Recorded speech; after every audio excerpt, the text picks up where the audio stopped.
second to get organized here, and then I'll start regaling you. My mother used to say, I'm going to give you a good talking to. So, one question.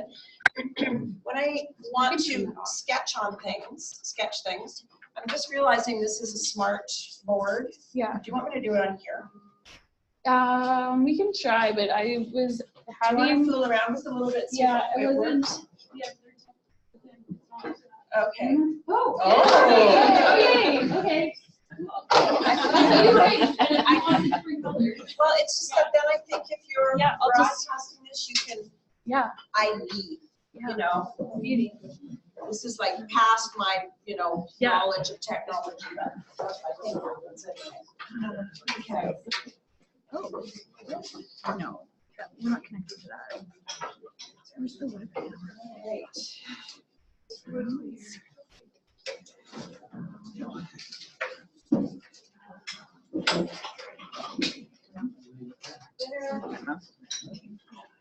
Okay.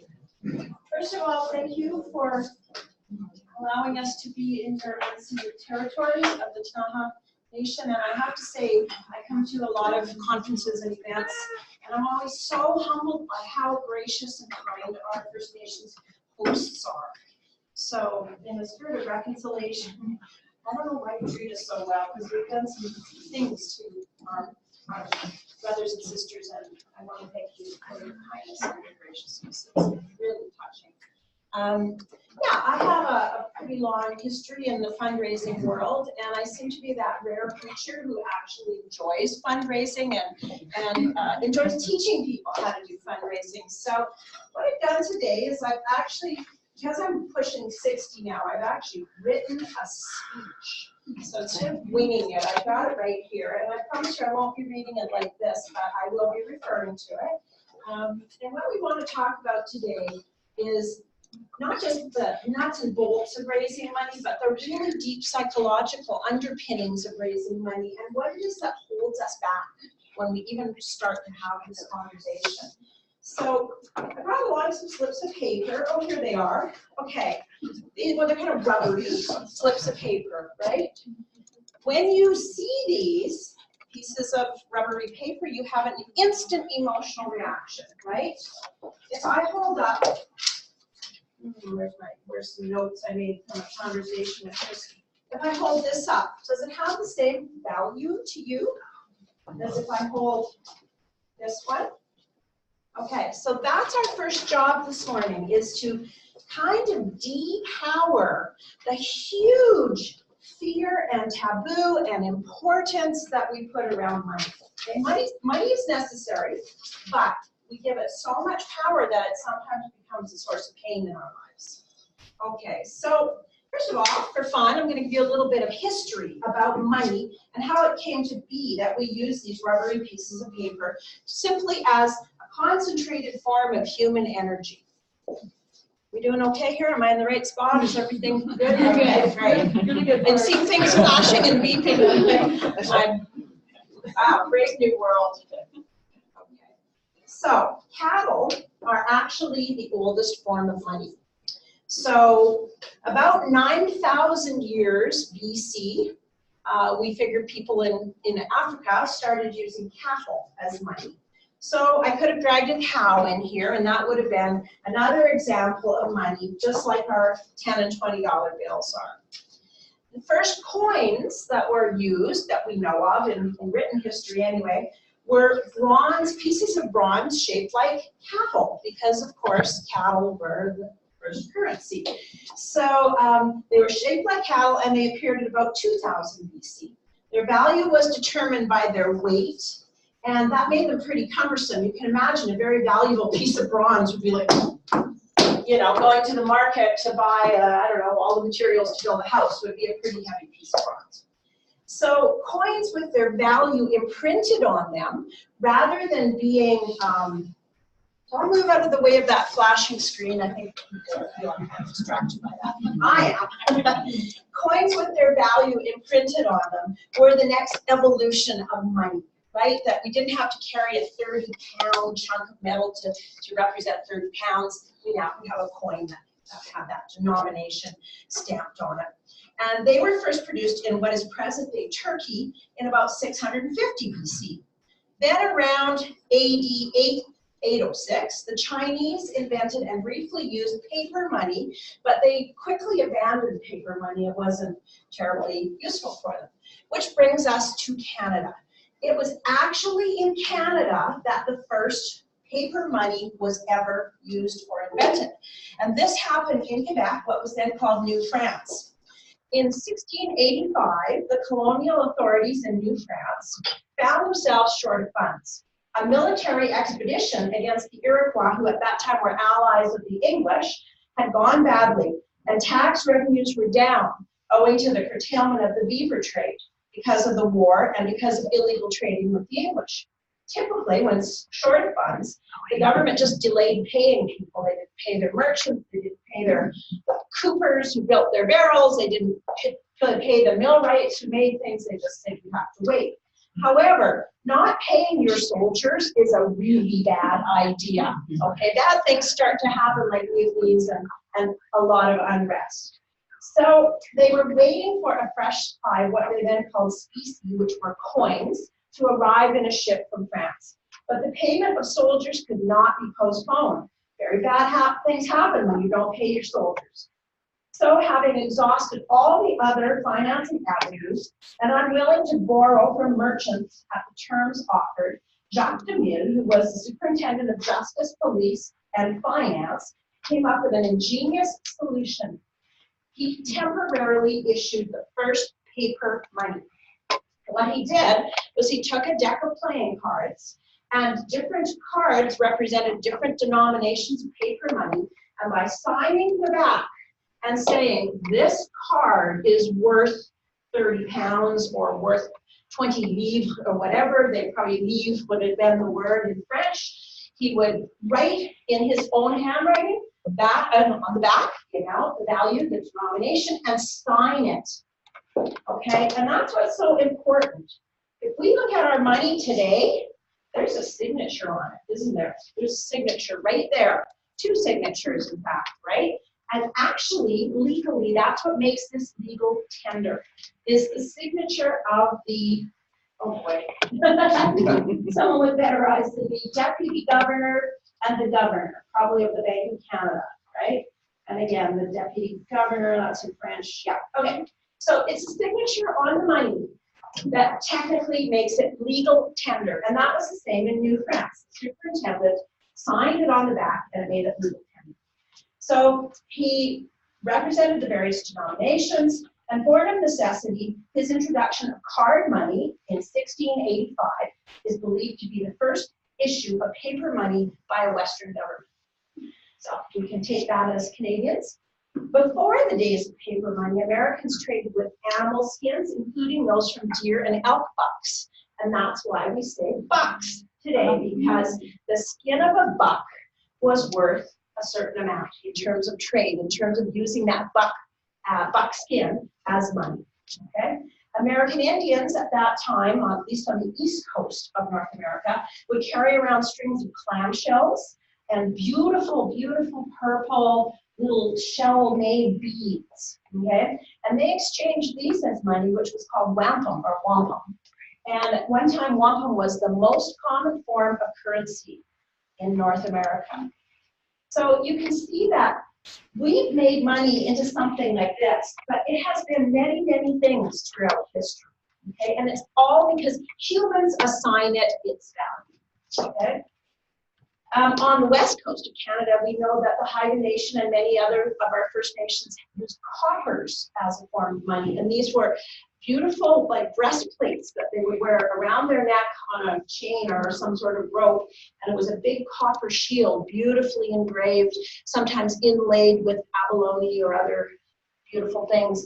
And coppers were a sign of high status and high wealth, and used at potlatches and things like that, again, as a form of money. Okay? And one more quick little fact, Parker Brothers has printed more money for Monopoly games than the Federal Reserve has for real money in the United States. So that's the history of our money. And, you know, this monetary instrument only has value because we as a society assign it value, and we collectively agree on how the value will be designated. So I know if I go to the store and we were just in the state where all the money is the same color, what a pain. And then my wallet, like a little old lady, I can't find a $10 bill. Anyway, when I go to the store here, purple gets me this much and green gets me more. And we know it at a glance, right? And we just all agree to that. Like, what if we all started driving on the other side of the road today? We would have terrible crashes. There would be chaos, right? What if we all said this is worth $10 and this is worth 20? There'd be chaos, right? So we've just done this. We've just decided this. It's like daylight savings time. We can just change time. Why? Because we all agree to it, or almost all, and we can do that as a society. And I think my point that I keep belaboring here is, if we choose to have that set of values around money, we can also choose to have a somewhat different set of values around fearing money and having a taboo about money and having a fear of fundraising money, which is the point this morning. Okay, so nowadays money has become a really powerful tool in our lives, but it's only important because we give this power, we assign it this power. You don't see goats eating dollar bills or horses eating pennies. Only people use money, right? So really the physical object of money, or the zeros and ones in a computer somewhere that denote money in your bank account, money in an online transfer, money in paying a credit card bill, only we use that as a form of exchange of energy. So if I ripped or cut those bills in half, you'd be kind of like, oh my goodness, this is a terrible thing. If I rip this piece of paper in half, well, I guess I'm using it as scratch, right? So I want to talk about depowering that taboo about money. That's the first job we have as fundraisers. Every day you interact with people. I just see that you have 500 people in this network. Like, you're like this ambassador corps that's just going, like, super amplifying your message around protecting watersheds. You have a huge number, you have a huge amount of power from all of those people who are engaged in the same value set as people here today in this room. So when you interact with those people, whether you're at a meeting or you're talking to a landowner or you're talking about a stream corridor with a fellow group, you are, part of your job in those interactions is also to draw support to your cause. So we sort of think of ourselves as disseminating things all the time, right? Where is this? Training, information, connections with others, funding, and expertise. So that's the signal going out, okay? But our job is also to draw things back in. It's like a big cycle. We call it the cycle of abundance. So then we run into it right here, okay? First thing in the morning. It's that big taboo, and that's about asking for money. Okay. And we can ask for grants. We're really good at asking for grants. We can ask for equipment or office space. We can ask for College of the Rockies here to donate this room and provide us with pastries. But please don't ask me to ask people for money, right? And now this is the point in the lecture where everybody starts looking off. Like, don't pick on me to ask for money, right? So it's just a feeling we have in our gut about money, and it has to do with that taboo around talking about money and asking for money. We have, at this point in our history, discarded so many of our fears and taboos. Like, you know, we have equal rights for people of all sexual orientations. We're working on some sort of reconciliation with our First Nations brothers and sisters. We're doing all sorts of great things in our society, right? But we still haven't tackled this issue around money and this fear around money. So it seems to cling kind of stubbornly. So when you're little, did your parents say to you, it's rude to ask somebody what something costs? Like, how much do those shoes cost you?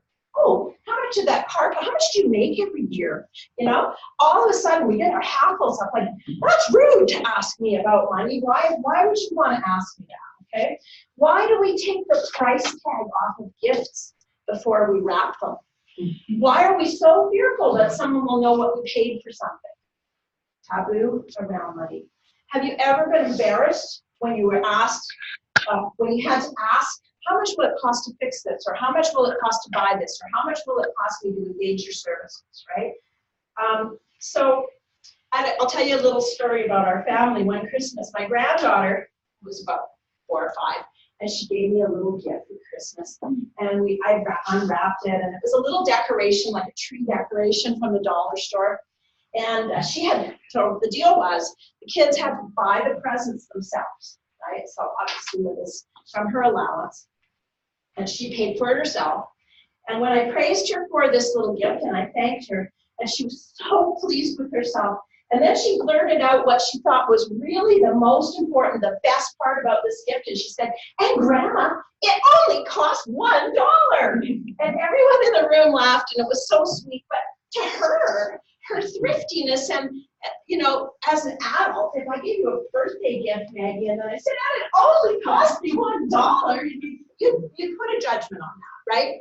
So we really have to examine those judgments that we just kind of automatically default to when we're thinking about money, because it affects our ability to fundraise. So we have this weird love-hate relationship with money, and it holds us back when we think about raising money to support our organizations. So at some point, if you really want to build where is it? Where is that sustainable word? Is it up here somewhere? Cosmic scream. I just have to say something. In music, the word sostenuto, which means to sustain, sounds like this.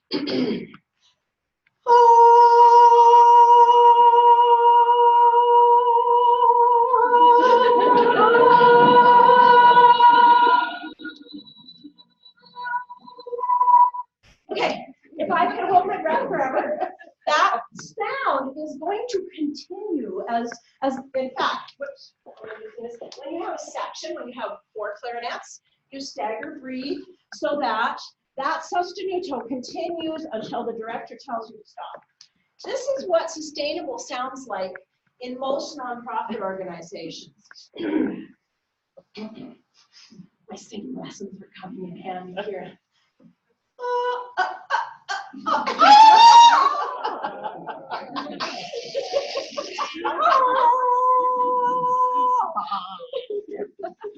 That's not sustainable, right? We have to stop using that word. I'll come to that in a minute. But seriously, I gotta wake you guys up here, Coffee doesn't work, right?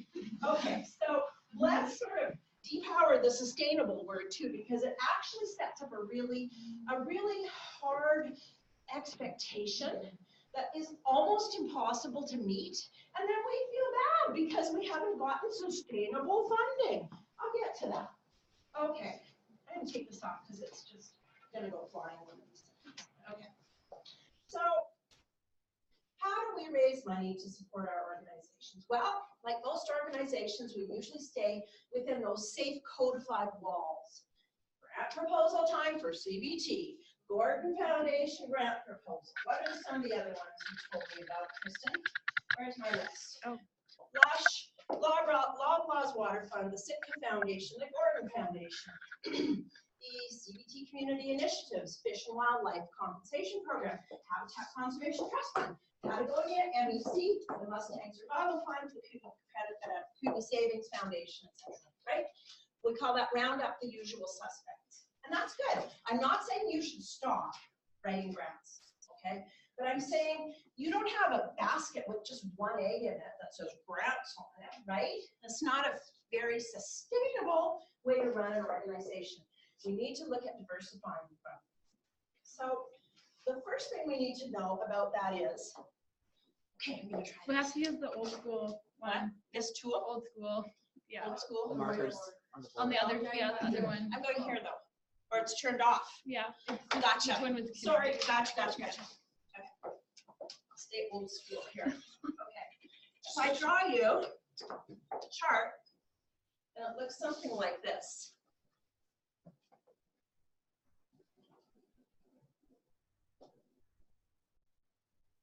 Okay.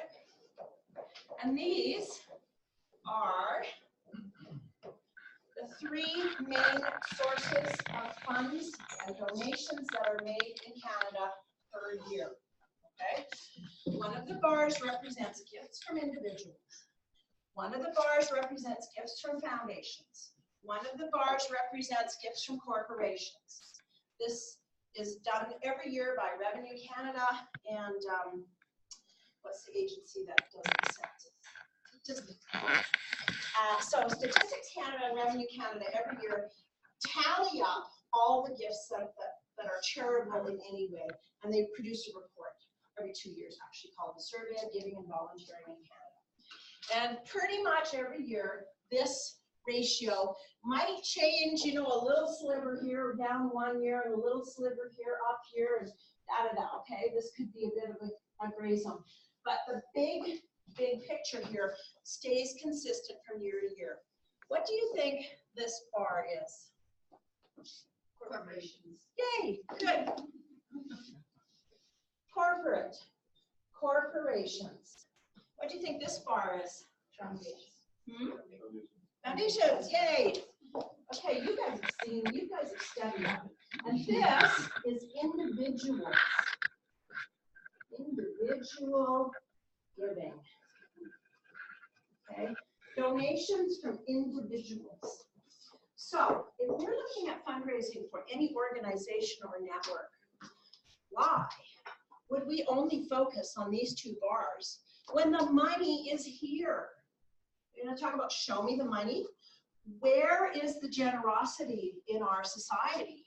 Where is there the most money for charitable causes? Is from individual gifts. Once again, these are still eggs in your basket. I'm not saying don't do them, but we put so much time and energy into this, and we generally quite ignore this category, which I think is a real loss. I think you're missing something very important when you ignore that category.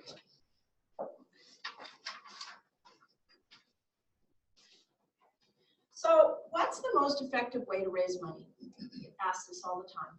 The most effective way to raise money is to ask somebody you know for money in person, because we trust our friends, okay? Now, I'm not saying that tomorrow we all go galloping out and start cornering our friends and demanding funds for the Watershed Network or for your particular group. But we do need to open the door to understanding when those conversations are appropriate, okay? So you're squirming in your seat, and you're thinking, oh my God, that should be somebody else's job. And, you know, well, let's get Lorna on our board because she's really good at it. Now, I won't have to do it. I hear that one all the time. Yeah, you heard that one. I've heard that one before, though. It's getting a little tired. Yeah. Okay. So in our society, we have abandoned our belief in many of our institutions. We really, as a general rule, few people have a strong belief in religious institutions. There are some people, but it's not like it was a couple hundred years ago where the church literally ruled society, right? We no longer have kings or queens or princes, and as a republic, as an independent nation, we no longer revere those institutions. And if you look at what do we value, what we really value, when you look at the beautiful edifices we build, there's two things that we don't build churches anymore that are gorgeous, like the poor Notre Dame Cathedral that partially burned. We build shopping malls, we build bank headquarters, we build skyscrapers, we build the Rockefeller Plaza where all the TV shows from New York, or some of the TV shows from New York. So it's money, shopping, consumerism, and entertainment that we worship in our society. Not God, not the Queen, not other things that we might have done several hundred years ago, okay? So we actually worship money in our society. And that's the new holy grail of our society. So, you know, that's a big, big issue. Right? So in some ways, we've imbued money with a high value in our society, making it the thing we most prize and fear. We have a lot of unhealthy and conflicting emotions about money. And that's at the root of our fear of fundraising, a fear of asking people for money to support the vital work of our organizations. See it here. We know how important this is. And to ask for money is to talk about that socially uncomfortable taboo, and to admit that we need it, that we need money, is somehow seen as a weakness. which is super ridiculous, right? I mean, you don't see, you know, you don't go to the grocery store and see the clerk who's ringing through your groceries saying, I'm so sorry I had to charge you for these groceries. Of course you pay for something and you get something. Well, fundraising is the same exact, what we call quid pro quo, this for that. People give you money to do work. 80% of giving comes from individuals. And in exchange, as an exact balance, just like the statue of justice holding the scales, where the scales are exactly level, people give you money and you do the work that they don't have the time or the skill or the ability to do. It's a fair exchange. And if you can start replacing the fear of fundraising with some of those notions, you're going to be a lot more successful in moving ahead. All right. So we have a lot of pain and discomfort associated with money, and we tend to judge people by how much money they have or how they dress or what kind of car they drive. And, you know, the stock market preys on people. There's this giant gambling casino where everybody pretends they know what they're doing, but it's actually controlled by insider traders. I mean, there's a lot of pain and fear messaging in our society about money. And our job, in terms of raising money for our organizations, is to sort of retrieve money from the darkness and bring money to the light. And there's a reason it's called fundraising, okay? Because we are literally raising money to a higher purpose, okay? So, raising money to the light.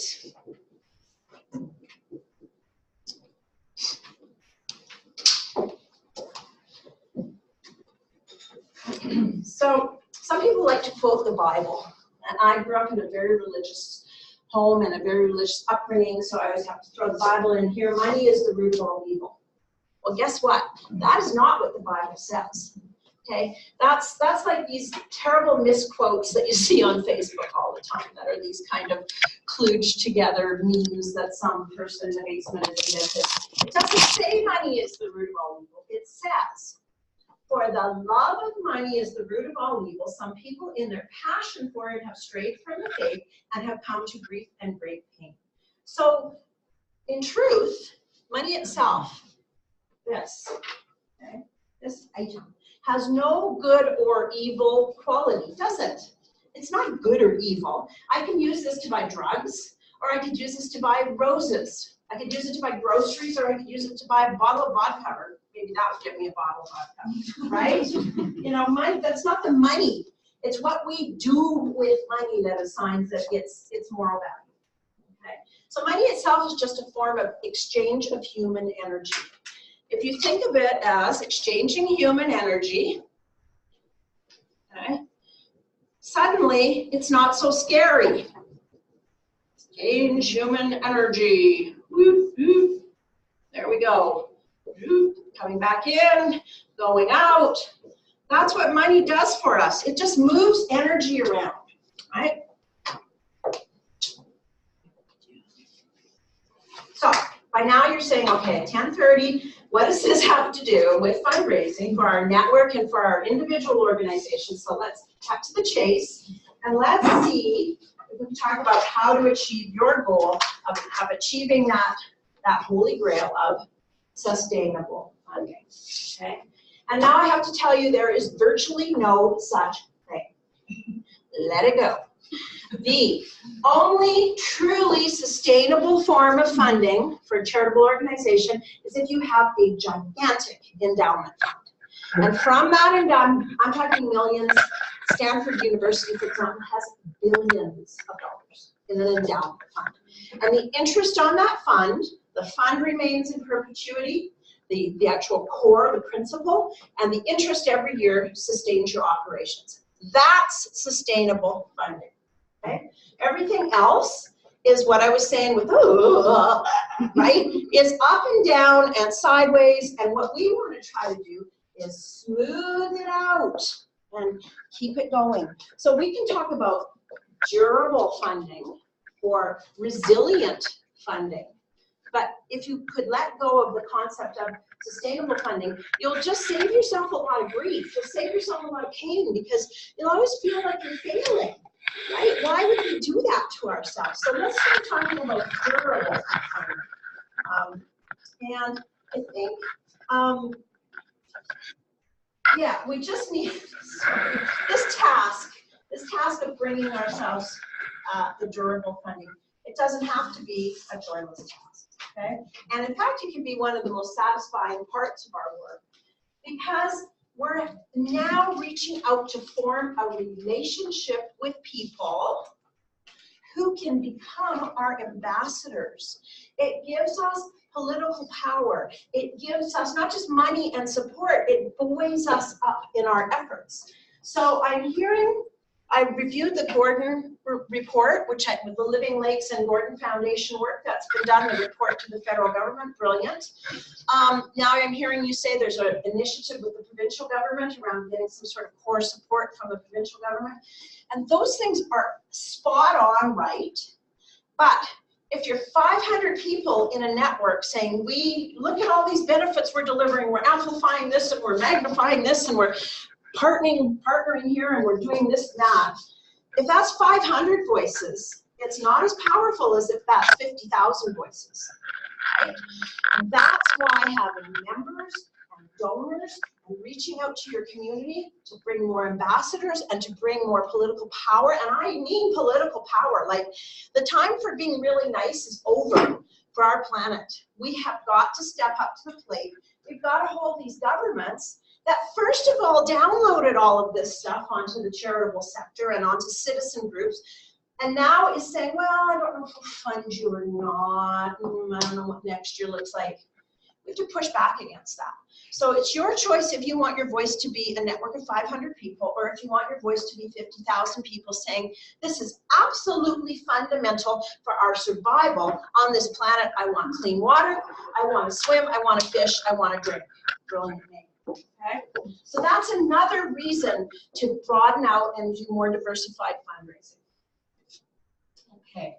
Now, I want to talk a little bit about something called the nonprofit starvation cycle. Anybody heard this? Anybody feeling it?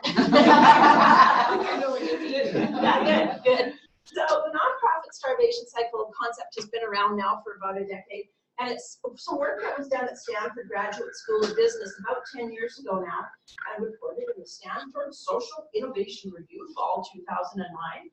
And I can certainly send you a copy of the actual report if you'd like. I should put my email address up here. Here it is. CARMANAH at Lornet. So I'm happy to send you links, resources, information. I can make a copy of my speech available, but I'd like to summarize it because it's got a lot of things like make goofy sounds here. Oh no, we're recording it. Yeah, we're recording it. That's great. Okay, so let's talk about the nonprofit starvation cycle.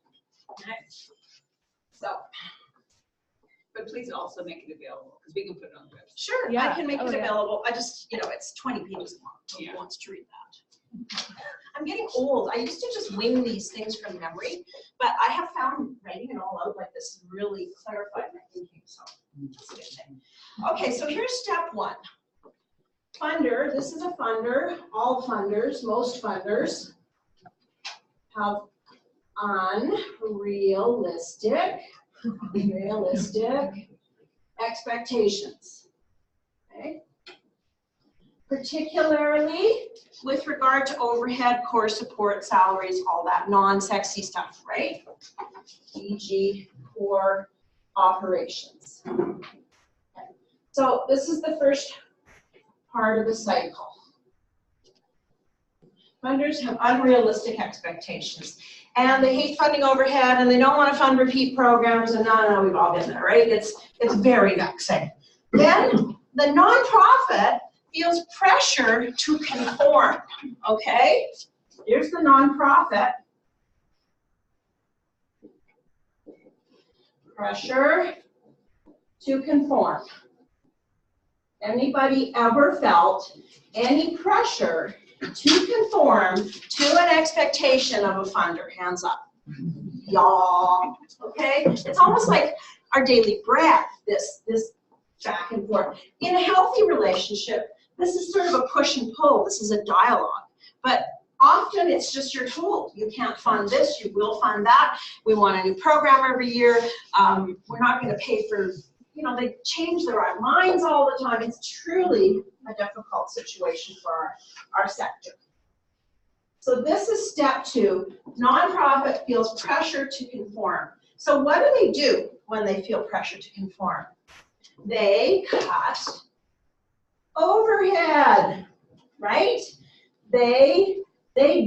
I hate this expression, do more with less.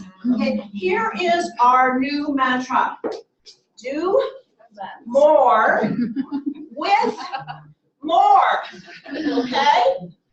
We have got to push back against that do more with less nonsense. We are at the threshold of what we can do with almost no money, okay? Or poor resources, or not enough paid staff, okay?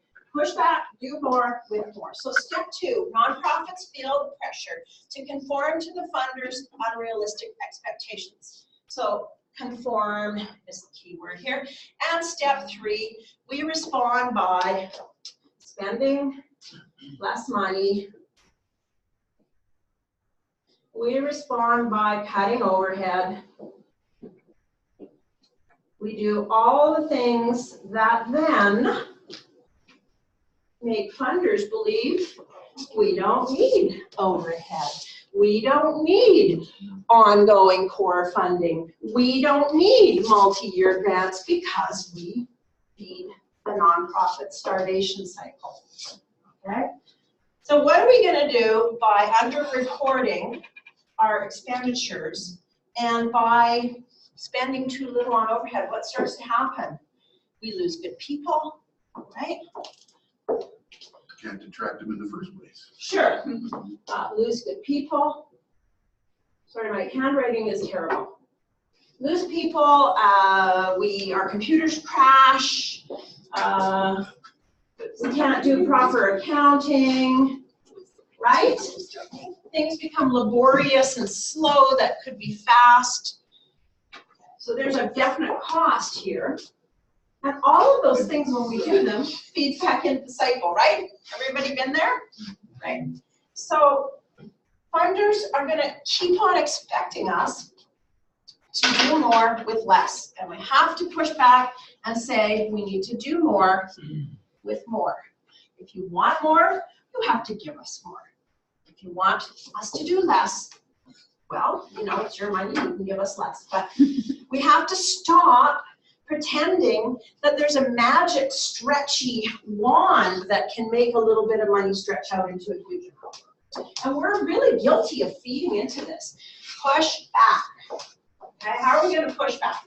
First of all, are you feeding this cycle? So what's contributing to this? There's a power imbalance, right, between the funders and the grantees. There's poor communication. There's a fear factor.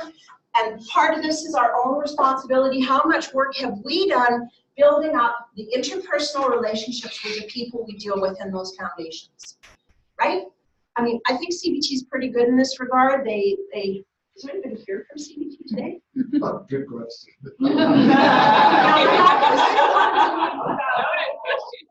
I'm not going to diss them. Don't worry. Don't worry. Yes? Sort of? No? Nobody. Okay. A spy, a glance. Why? It's being recorded. It's totally fine. CBT is doing way better, actually. I sat on the very first Environment Sector Steering Committee 20 years ago, and it was, I mean, we had like $30,000 a year to give out to like 75 applications that would come in. It was really hard to be effective, and that has changed a lot, and CBT is doing much, much better. So I would actually offer them as an example of this not being the case, that there's not a fear factor, there's not poor communication. But there's other big foundations, and certainly with government agencies, right? Or if we're applying to Environment Canada or Habitat Conservation Trust Fund or whatever, I don't know, Fish and Wildlife compensation, they're pretty great people. They really get it. And don't forget, we're fulfilling their mandate, right? Like they have to do this. They have to give this money away to mitigate the impact of these dams that have been created in the Columbia Basin. So no more apologizing or being afraid of funders, because we're actually doing their work for them. Okay? So we think there is a big competition for grants. We think that funders, that other groups will beat you or take your funding or somehow get that slice of the pie that you had hoped that you might get for your group. Without accurate data, funders generally don't know what overhead rates should be. So, you know, you've always been working at 10% overhead. I guess that's normal, right? Well, it's not normal. It's going to starve you. And you're not going to be able to attract good people, and you're not going to have professional development, and you know, there's a whole bunch of reasons why that's a bad idea. Okay. Also, individual donors' expectations are skewed when we constantly reinforce this belief system, this meme, right? Okay, every time I give a fundraising workshop, somebody sticks their hand up and says, what about that group, you know, they have like these people in Africa and they stay at $4,000 a night hotels and they're like supposed to be giving aid to the starving people. Always someone sort of buys into this idea that there's these wealthy charities that are somehow robbing the donors. And I always say, if we took every molecule of air in this room, okay, and that represented the charities, let's just say in Canada, okay? So you think there's millions, trillions of molecules in this room to make up the air we breathe. The number, and each molecule represents a charity, the number that are doing something where they're taking more money than they should or overpaying some senior staff person, I mean, it would fit inside the tip of this pen, okay? That's what I say to people. Occasionally in the media, we're going to hear a story like that. Do you know any charitable organizations that are living high off of the land? You know? That's why I joined the nonprofit. Okay, here are you. Okay. Yeah. We're in it for the luxury lifestyle, right?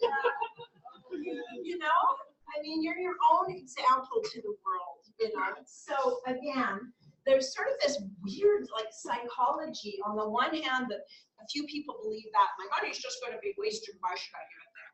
And then there's this psychology that we should all be completely poverty stricken.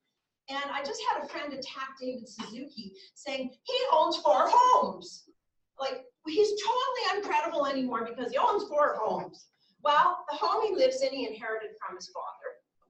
They have a tiny little cabin on like Main Island or something that doesn't even have power or running water. It's like a little cottage they use in the summer. And I believe, and I don't know this for a fact, wait, we're recording this. I believe he might have bought a couple of homes for his kids. He has quite a large family and probably helped his kids out. Maybe his name may be on the title. So does that all of a sudden mean that because he's not living in a cave somewhere, starving, that we can no longer talk about these issues? Like, we have to get some sense of perspective and balance here, okay? So funders genuinely sometimes don't know what overhead rates should be. The donors buy into that. They are influenced by these wasting money horror stories in the media, the one bad apple spoils the whole bunch kind of a mentality. There's a poverty mentality about the charitable sectors. And we keep on reinventing our organizations to try to grant chase, right? We mission shift, we grant chase, because that's what the funders say they want us to do, right? Everybody experienced that too. Like now the new flavor of the month is whatever. And no offense, but like about 15 years ago, the flavor of the month was watersheds, right? And then you sort of age out. And now the flavor of the month is climate change. And it's not to say it's not important, right? But the funders are notorious for this kind of flavor of the month thinking. Okay. The regulators also buy into the nonprofit starvation cycle. Okay. And in Canada, our Canada Revenue Agency actually will not allow for fundraising expenses to be considered part of an organization's charitable activities. So that's like having a bus, okay? And expecting that you're gonna drive that bus forever and not have to have the money to buy the gas to put in the tank or to replace the tires when the winters wear out. That is what our Canada Revenue Agency is doing to charities in this country. It's completely counterproductive is what it is. Let's look at what businesses spend on overhead, okay? Most for-profit businesses spend far more on overhead than the 10 to 20% rule that we try to sort of stay within as a nonprofit sector. The software and services industry average 48% overhead. The healthcare equipment and services, 38% overhead. Telecommunications, 31% overhead. Retail, 30% overhead. Service industries, which might be the closest to what a nonprofit may be, the overhead rates are at least 22% and range upward to 50%. We never, ever hear an industry apologizing that it costs money for them to make their product or have staff or have an HR department or send their staff on some sort of training course. Overhead is just considered a healthy part of doing business. So our little 15 to 20% overhead rate is nothing to be ashamed of. So how can we break this cycle? Because it's the first thing we have to do. You have to understand your overhead costs and be realistic and honest about what it costs to run your network, run your organizations. Honest, fair, realistic, and stop apologizing for it. Okay? Don't misrepresent or apologize because then you feed this expectation that we can all live on nothing. Okay? Get your board on side to advocate for realistic overhead with the funders, with the donors, and with the community. You have to speak truth to power. You have to talk honestly to your funders about your operating costs. And I saw some really good stuff about that in that Gordon/Living Lakes report. There was really good, polite talking truth to power that we absolutely have to have ongoing, resilient, durable funding if we're going to keep carrying out these functions that hugely amplify the benefits to Environment Canada, to the federal government, to the agencies. There's a whole chart of what's federal responsibility and what's provincial responsibility. And I'm reading this chart and I'm thinking, and you've downloaded it all to a bunch of citizen groups, which isn't to say citizen groups aren't really important pieces of the puzzle, but they shouldn't be scrambling for funding all the time, right? The government really has to step up on that. Okay. Engage your funders as committed partners, so they can walk a mile in your shoes. Ask for general support operating grants. Don't dress it up with a fancy project or a new name or a new spin. If we all just started saying, we need core operating support. That's the beauty of being in a network, right? And having kind of a unified voice and having an ambassador sort of, what did you call it, hub of the organization. So let's start asking for what we truly need. Funders, ask funders for top-up grants for extra funds to cover their reporting requirements. How much time do we spend writing grant reports and monkeying around with numbers in Excel spreadsheets, right? Like days, weeks, right? They should be funding that. That should be a top-up, maybe 5% top-up for grant reporting because of their own requirements for the work they're creating that takes us away from the core work of the missions of our organizations. Okay, so ask for that top-up funding for the work that they create. Present the real risks of under-investing in infrastructure. Right? If the wheels fall off that bus with a load of school kids on it, it's going to be a pretty bad risk of underfunding your infrastructure. Show how your infrastructure costs are an investment that may reduce expenses over time and will improve your organization's effectiveness. Educate, sorry, I'm going to grab my water here. Educate your donors and funders. Keep having that conversation so that they're in the loop. Emphasize the excellent value for the dollar that your organization delivers. Good work has been done on that. Compared with the average overhead costs in the nonprofit sector, in the for-profit sector. So emphasize, with only 20% in overhead, we can deliver all these amazing benefits versus a for-profit business that would be having a 50% overhead. On average, have a 50% overhead. And stop apologizing. A healthy organization needs adequate overhead, and capacity building is vital in order for your organization to fulfill its mandate. So, sustainable funding. Sustainable funding versus thinking about funding durability or funding resilience. I've got a couple thoughts about that. And I would like to acknowledge my colleague, Kylie Hutchinson, who has written this book called Survive and Thrive, 3 steps to securing your program's sustainability. I can leave it for you to look at. Highly, highly recommend you buy a copy for everybody in the network. And I would like to acknowledge that this next little section largely draws on Kylie's work. She's an expert in this field of sustainability. Perhaps a new name is in order, but she quickly acknowledges herself that it's the myth of sustainability. Can you write that down? Do you want to pass it around? Shall I pass it around? Pass it around. It'd be good terminology suggestion. Sure. Sustainability. Yeah. We should be talking about sustainability of organizations. Funding is a function of those organizations. Right. So if we look at overall sustainability of organizations rather than sustainability funding, because those funders don't necessarily, as you said, can be relied on year to year. So do you honestly think that your organizations are at this point sustainable? No, but that should be our goal, sustainable organizations.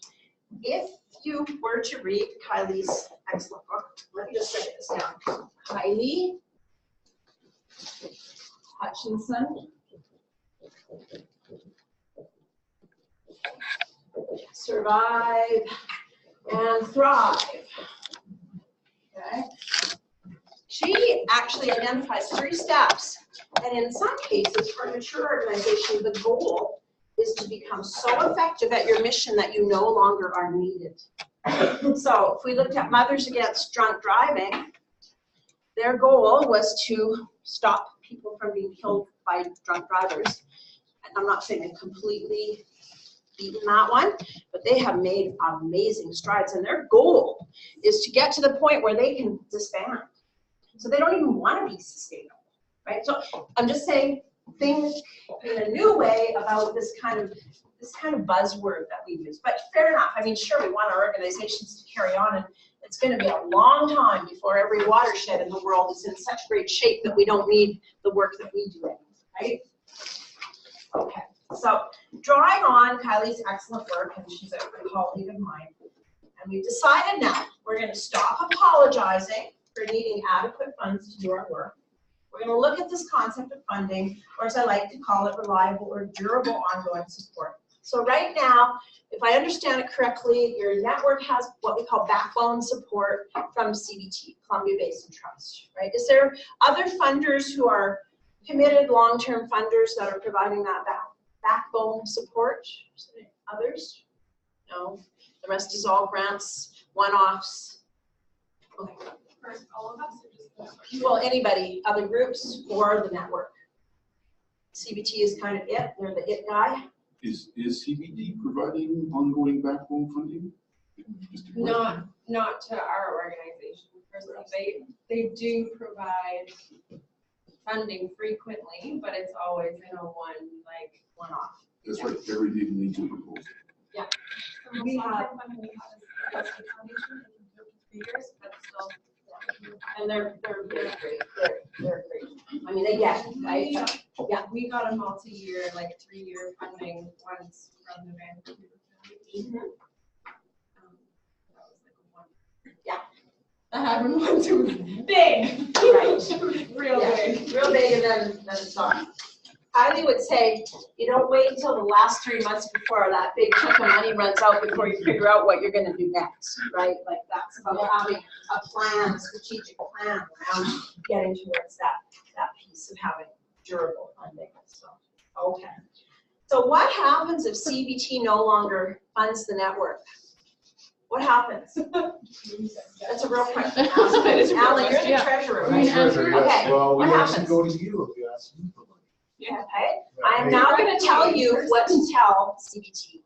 Okay, so now I'm gonna give you that exact answer. This is perfect. Good, great, I'm glad. Because I've given it a lot of thought, and I've been in these shoes many times. I'm on the board of a charitable land trust that does watershed protection work. Like, I know this firsthand from both sides of that perspective. So it's really, really hard to suddenly replace that huge chunk of funding.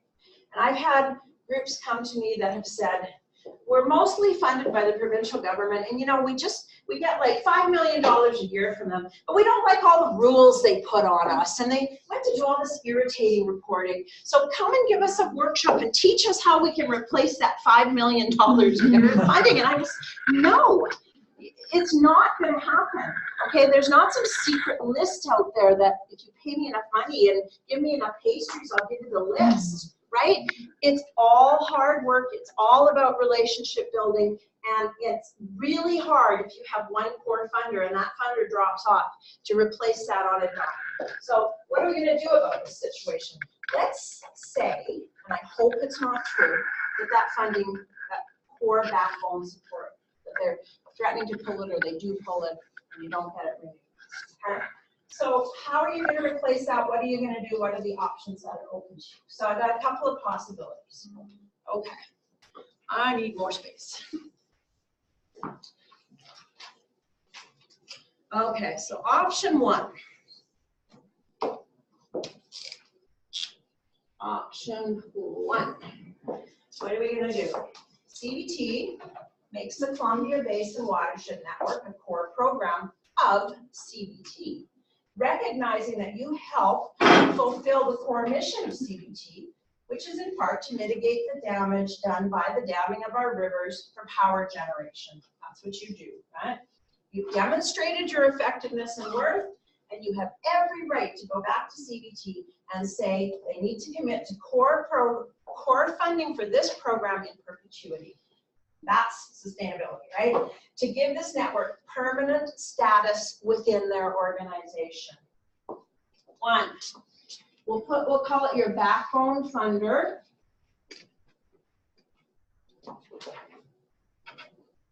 I like her. Basically, you know what?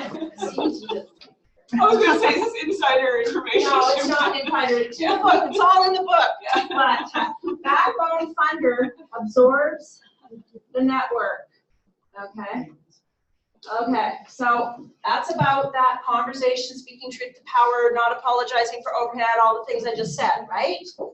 They recognize that we're basically helping them fulfill their mandate, which they have to deliver. Columbia Basin Watershed Network equals fulfilling part of CBT's mandate, right? But think how easy it would be for them to have to read our grants. know. Yeah, there you go. How long have you been in existence now? 12 years? Okay. So have you proven yourself yet? Are you, right?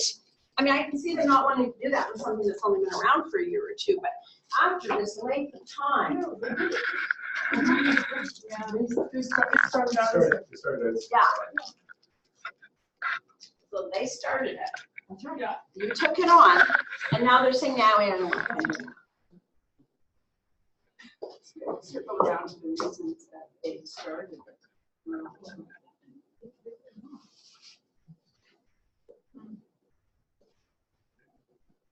Okay, I know that because I was around when all that was happening. And CBT would organize these meetings. Someone from CBT would be making sure there was coffee. Like this, you are a creation of CBT. And I have to say, it's really unfair to then say you need to now think about existing without us. It's not unfair to say you need to leverage our funds and get more funds from the Gordon Foundation and the list that we just read through. And maybe you need to start looking at that individual donor piece of the pie. Not that you're going to be running huge full-blown fundraising programs that then take away all your capacity, but that there might be once a year some sort of a, this is just an example, once a year some sort of a piece that reaches out more broadly to the community, right? That's fair. Leveraging is fair. Completely pulling the plug after you've established a network, time for that conversation. So that's option one. Option two, okay? You spin off the network to be run by one of your member organizations. Probably one that has charitable status, right?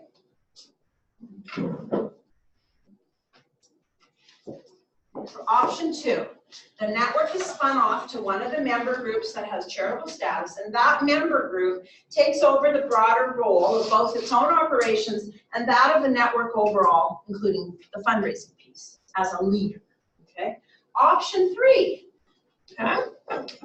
Your network, Columbia Basin Watershed Network, is taken over or spun off to some other network, like say Canadian, what's it called? Canadian, the group of all the Canadian environmental groups. It's kind of poorly funded and not very functional right now.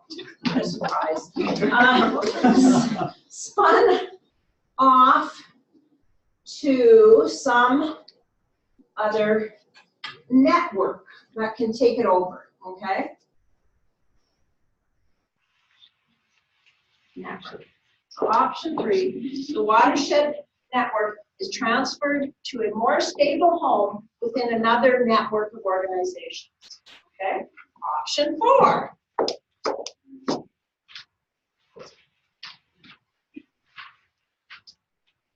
Columbia Basin Watershed Network is brought into some level of government, be it federal, be it provincial. In some of the examples in Kylie's book and groups that I'm familiar with, they've been taken over by a municipality or a regional district. There we go. The Okanagan Water Board is an example of that. Yeah, the South Okanagan Land Conservation Group that's been fighting so hard to get a national park in the South Okanagan for 30 years, they got taken over by a regional district group because, you know, we're fulfilling government's mandates. Questions? I think that links back to the outreach of individual donors. So if you are able to campaign, so if you look at regional district of Nanaimo, they've created a source water protection service.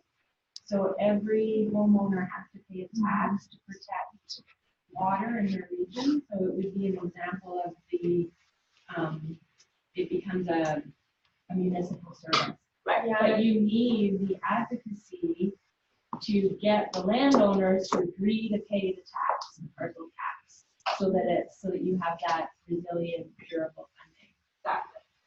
Right? So the concept of being a network with 500 members is not going to get you very far if you're trying to convince the federal government to take on the core funding piece. Being a network of 50,000 people who are banging pots and pans together in front of the House of Commons is going to get you the attention of the government to suddenly realize that it's in their best interest to properly support these citizen groups that are actually in part fulfilling the government's mandate, right? That's the reason why you got to sort of take the bushel off of your light, you know, that expression of covering your light with a bushel. We need to take the bushel off of your light. So the network is properly funded by a government agency, be it federal, provincial, or even regional or municipal. That's option 4. And that discussion paper created by the Gordon Foundation and Living Lakes Canada puts this forward to the federal government, presenting a multitude of reasons why a funding partnership would amplify the benefits for both government and for our communities. And in this paper, maybe you could, does everybody have it? Yeah, we can it's a really good thing to stand out and review in the context of this session today. There's something called theme. They have these themes, and theme 6 is recommendations regarding sustainable funding. And they are spot on. The recommendations are spot on. Like, it's a great piece of work, and it's really honest and really clear about what needs to happen. And it's certainly worth having another look at. So I think it's really important that we speak up strongly and we tell governments that downloading of responsibility for environmental monitoring and protection, downloading that from government onto volunteer-run citizen groups, citizen scientists, that's not necessarily a bad thing, but that can't go overboard into the point where these groups are expected to do all of that as volunteers and raise all the money they need for their core operations. Really, we gotta push back. We really need to push back. Okay. Option 5. Okay. So here's what I think option 5 might be.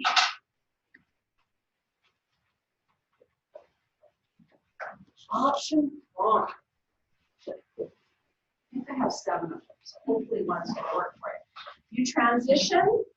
If we thought of the work of the Columbia Basin Watershed Network right now as a pilot project or a pilot program, you transition your pilot program into a core program within another host agency or institutional fund. So you transition your program into another agency. It's somewhat similar to some of these, but Agency would be what?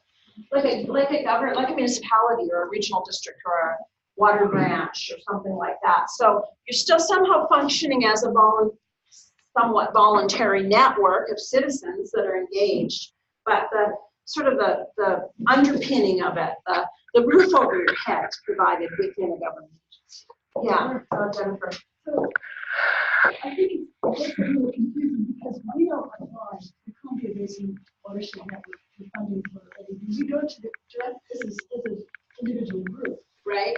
So the Columbia Basin Trust has other programs, other environmental programs. It's like the environmental small grants that they will give out to individual groups. So the question becomes, in Columbia Basin Trust perspective, what do they see the role of the watershed network be? Because they're already looking at individual groups and deciding whether to get funded. So who are we? What is the watershed? What function is the watershed network playing if the grants are already going through different, coming through? Well, that's the whole point of being here today, right? Is the strength in numbers, the not reinventing the wheel, the sharing of best practices, the meeting of the minds where we are more effective and efficient. I'm sorry, maybe I'm missing your point. Right. Well, you need to get up a delegation, you know? Well, also just to say, Columbia Basin Trust, which as a working with the watershed network, they've never wanted us to be a funder with their money or to interfere with their relationships with individual groups. They never wanted that. And that was not the case originally. Really? That's right. So only since I've been involved have they absolutely said no. The watershed network is not to help us prioritize or anything like that, because I kind of thought it would be kind of a collaborative thing, is to get groups all working together in a shared agenda, but no. Originally, the Columbia Basin Trust donated money to a pot, portion of which came from the Columbia Basin Trust. Another portion came from Fisheries Renewal BC. Those funds were put together. And a group of people like us sat down and asked for applications for those funds. And that was called CKF, Columbia Community Fisheries Renewal Partnership. That wasn't the CBWN. No, that but was. CBWN evolved from that group. Originally, when CBWN was formed, It was supposed to be the umbrella. The main program under that umbrella was the water monitoring. That was funded directly from CDT. But there were two programs under that umbrella originally. What was the other program? Well, the actual network actually having this sort of what is really a kind of an unusual with the budget. Because you're not really collaborating on a shared agenda if you're not really dollars. It's true.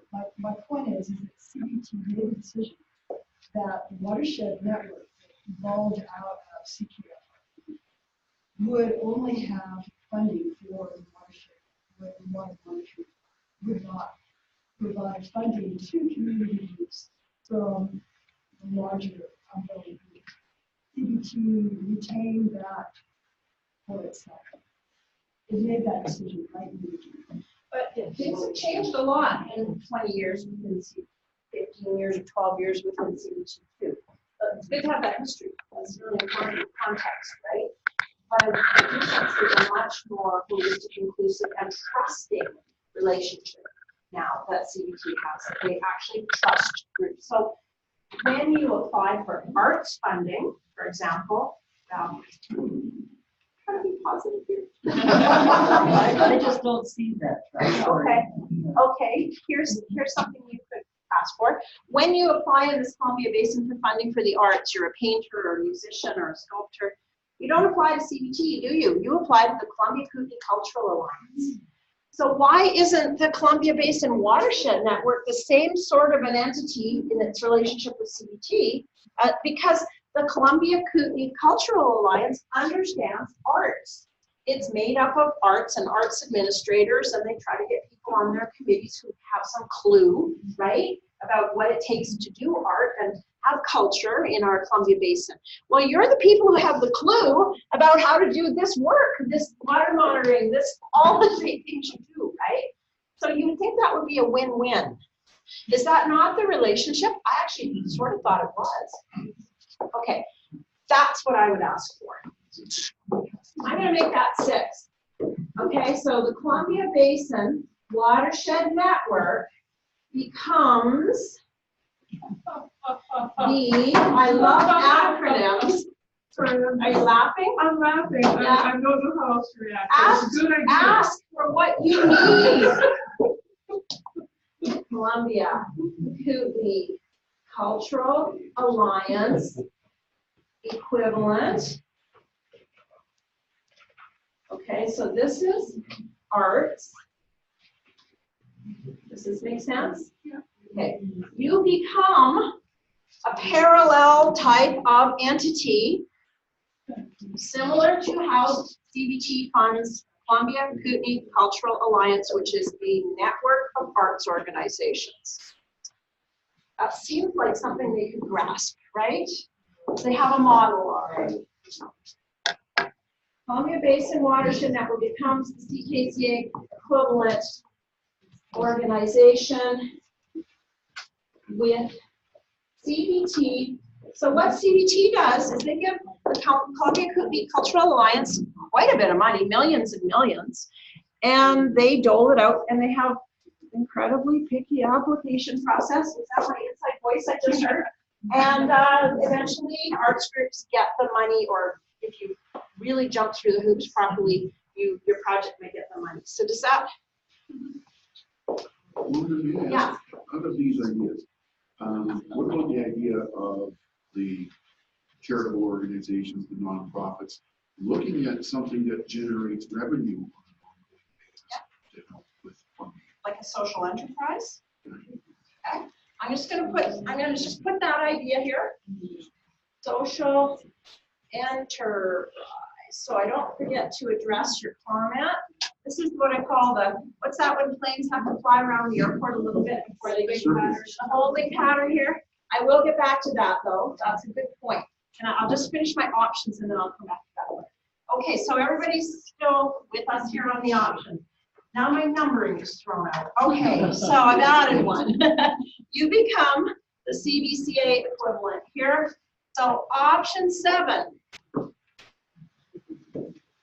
Option 7 might be you.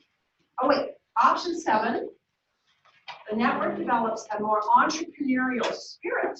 For example, and this does tie into social enterprise, although not quite perhaps the way. I'm not saying you should start a bakery or a thrift store or a museum gift shop, okay? But here is the social enterprise idea. For example, your training programs and other services become a standalone fee-for-service product, and it's for purchase by other similar groups across the province or nationally. Okay? So you basically morph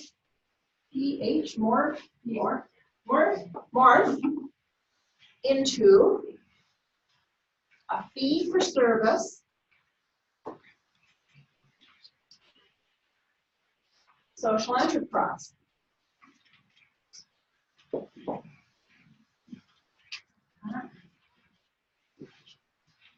Right, social enterprise. So you morph into a fee-for-service social enterprise. I mean, you know, this is kind of actually your leverage point for discussion with the core funder, a backbone funders to say, look, if you don't give us this durable funding we need, we're going to have to start charging our member groups so we can have a network, because we need a staff person and we need an internet service and we need a computer, right? Yeah, good question in there, yeah. So what are the other organizations that would be equivalent to the cultural? Columbia Kootenai Cultural Alliance. Yeah, so what I'm getting to is that maybe in your item number 4, it seems to be going full circle, because one of the things that Columbia Basin Trust will be looking at is saying government, federal, provincial jurisdiction is going to fall to the environmental group, the environment department. Right. So is it sort of the same? That could they become? Here's what I think's really happening. Here's what I think really happening. And what I think's really happening, turn off the recording device. I think you do know that CBT is a crown corporation of the government of BC. Okay, so they've done some great branding and they set themselves up as though they're sort of this independent foundation. CBT is a crown corporation. CBT actually is, okay, a provincial government entity. Okay, and trust me, having sat on some of their committees and steering committees, as things move up the ladder within CBT and get closer to bumping up against that ceiling, look at who the board members are. Who are they appointed by? They're appointed by the government of BC. Okay, I'm not saying that's a bad thing. I'm just saying, just really know what you're dealing with here. You're dealing with a government crown corporation. It's a crown corporation. Okay. So this idea of being absorbed into both number 1 and 4 in sort of different disguises is truly, that is taxpayers' money that CBT is granting. And I have heard people say they should just, I don't agree with this, but that money should just go into fund schools and hospitals and properly fund our environment departments and properly fund everything in government, and a compassionate society should do it. So just a little bend your head around a few different ways of looking at things. Now, there's a question, yeah. I have a comment about the fee-for-service. The Columbia Basin Environmental Education Network, they charge groups to be members, and you can pay to attend their meetings usually. And they seem to be doing well. So I just thought that was an example. I was thinking about it too, but is that not just fundraising for within your own business? Essentially. Yeah, that would be like all of us.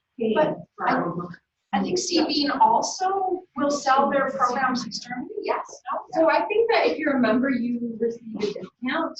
Yeah, If you're a that's member so fun. of certain organizations, you might receive further subsidy, but that they also would put this out to people that work in other. Like say, could some school district in Ontario buy their curriculum? That would Well, I think they more do training. Okay, by the training, like speakers. I've met with the different networks that have core funding from the Columbia Basin Trust. Yeah. So CB is, because they work so much with teachers, they are able to, like teachers, they do get wages and they're able to, pay for some of that stuff. And then the seeding programs are paid for by school districts. So seeding is able to bring school district funding to pay for the program. So it's a sort of a circle of money. So seeding gets maybe, it's down to, because they do also leverage with other external funders who really have been excellent at this, but their core funding is not all directly from seeds. They fund the wildlife program, but they're basically education, environmental education network piece is funding. No, but they administer the environmental, the know your Watershed, know your Watershed, watershed. that's fully wild, right? Well, they used to be cooperative, at least with CB.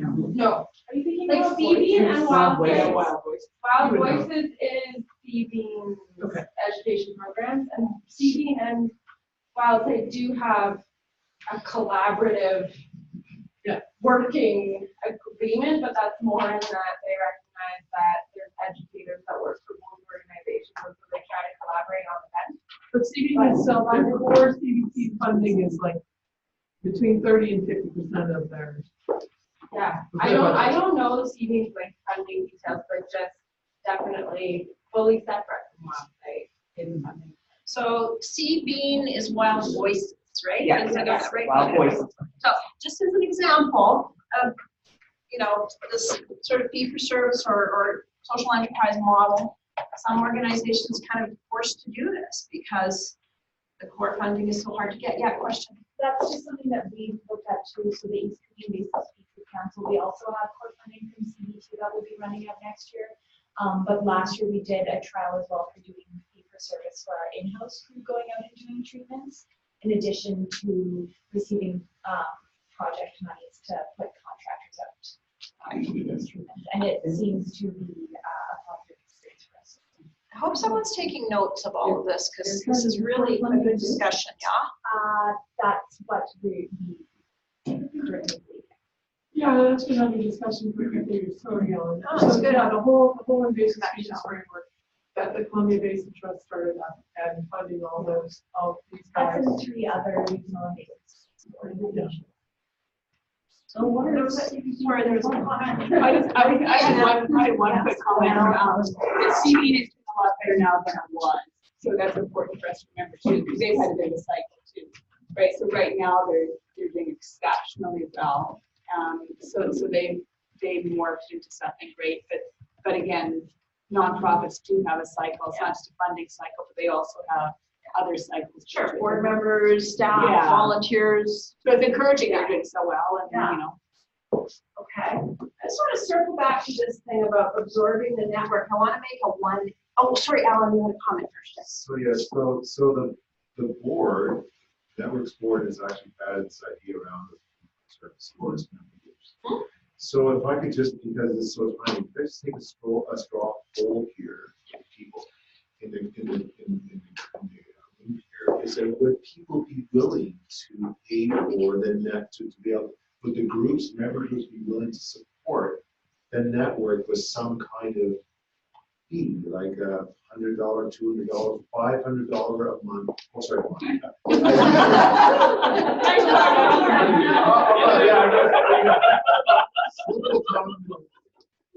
What just a straw poll, is that something that member groups would be willing to do? Because this is something we should talk about, we're not sure. I mean, So just like just a yes or no. Sorry. No, I'm not. I have This is further questions.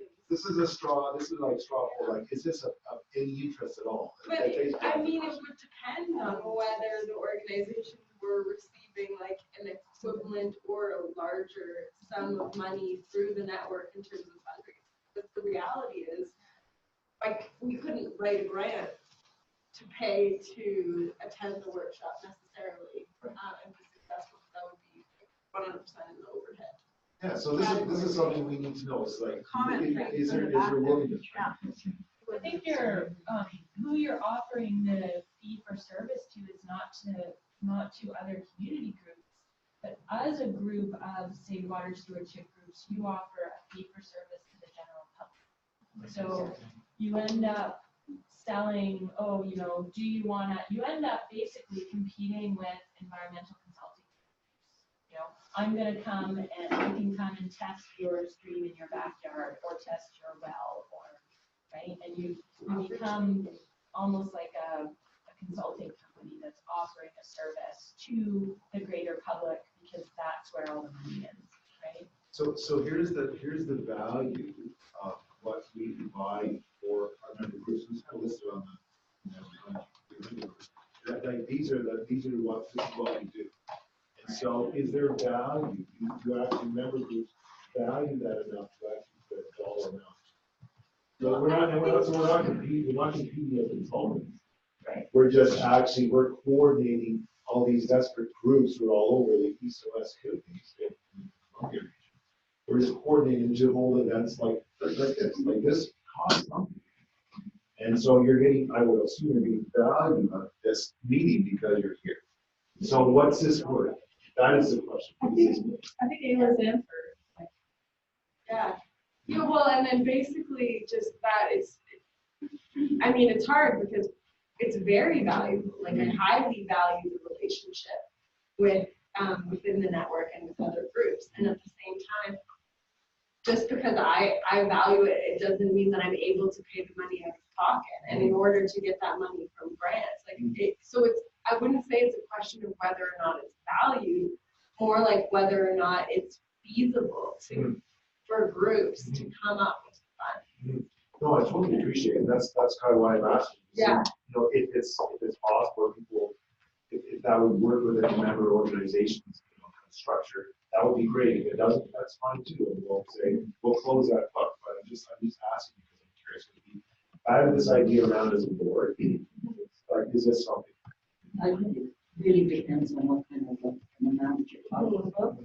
You know, if it's a small enough amount, almost any organization can absorb it somewhere in there again. But if it's significant, then it'd be very hard to do the fundraising. But even a small amount would be able to be part of the leverage. You say, okay, we get this much from CBT, we get this much from our members. It's a lot smaller, but it is something, and CBT wants to hear that. And, you know, so it's a piece of the puzzle, if it's small. Are there any notable holdouts to the network now that don't want to belong for some reason? I swear I kind of knew this business. No, I don't think so. But there's different activity levels and different interests. So yes. Okay. There's some very active So the major players are already on board very much. You know, I think that I just got to jump in because I keep going back to the original mandate of the Columbia Basin Trust, which was to compensate for the damages done by the dams on the environment here in the Columbia Basin. And that continues. In other words, when there's an upgrade on a dam and more fish are killed or something, the government says to the company, thou shalt do some compensation from the upgrade of the dam and whatever you're going to do. And so then those companies turn to the stream keepers or some little community group and say, how would you like to work with us on a project to put in structures to enhance for fish? And we say, yeah, except, you know, you're going to have to pay for it. In those cases, we have received core funding over the period of time that the government has said that project it will take to produce the number of fish that you need to. However, when or if the project doesn't create the number of fish that were originally mandated, then there's a big question mark here of whether we're going to keep funding the stream keepers to plant trees. I mean, we've decided already that so many trees equals a fish. Way back in the beginning, there was a decision. So, yeah, we'll see if we can get that, because that was going back to old Joe Green when we sat down and made this decision. Because that kind of information. That's the kind of thing that would be central in holding people's feet to the fire in terms of core funding for the activities that these groups are doing. Basically, in our case, it's planting trees and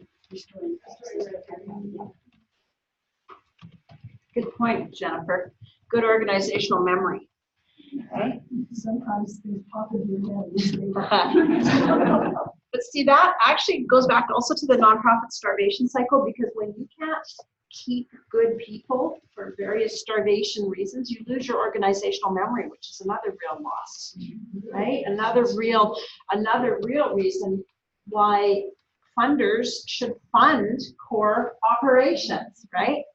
So a couple more, just some suggestions, other comments before we move on from Alan's suggestion? Yeah, go Well, ahead, this one Rory. is, so Carol and I am on the consulting and have been there. So I was just wondering if there's any barriers to community groups effectively acting as consulting firms. Okay, good question. So that was, Right, so that depends on whether you're a registered charity or not. And if you're a registered charity, you can do fee-for-service work as long as it's work that's within the mandate of what your registered charity does, right? Like you can't be a watershed group and run a charitable bakery, right? I mean, right, it has to somehow fit within it. It also can't form the only source of funding for your group, like, because you're not a charity anymore, are you? So if you think about it really logically, if you can think logically, like Canada Revenue Agency, which is really a trick, and I try not to do it too often, but they have a limit to the amount of your income that can come from fee from service. And, you know, they really have a great website now. They've really pulled up their socks in that regard of what all the rules are around everything. And there is a whole sub-page on this subject. It's called earned income, and you should look it up. So I don't want to say the number right now. It's at 30 or 40%, but it's somewhere in that range of earned income. Yeah. So what if you're not a registered charity? Go for it.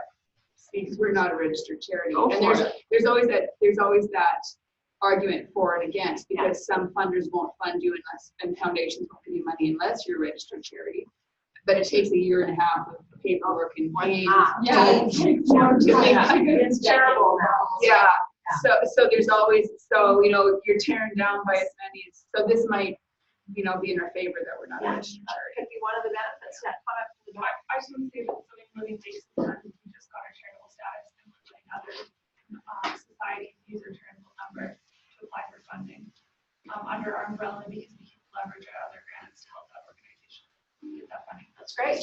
We're collaboratively working together to fulfill it. Earned income. Yeah. And the Canada Revenue. Okay, Richard, I have a question for you. I know you're not on the board of the Spokane Lake Stewardship Society anymore, right? But didn't they make a conscious decision at one point to not, like, looked at being a registered charity and then made a conscious decision to not become a registered charity? Or am I putting you on the spot, or no, could you comment? But the history is a little bit different than that. They applied for charity status, Right. and they were turned down by CRA because they had written a letter of advocacy. Yeah. I think And asking that's the for problem. a That's the park problem. ranger, right? Asking for an extra park ranger for a giant something area, like that, something like or that. supporting something or other. Yeah. So as a charity, there's really careful rules that you cannot be an advocacy group. And so it's far easier probably to start a clean organization as a charity than to have one where you've made a mistake in the past and now you're black. So Yeah. 20%. 20%.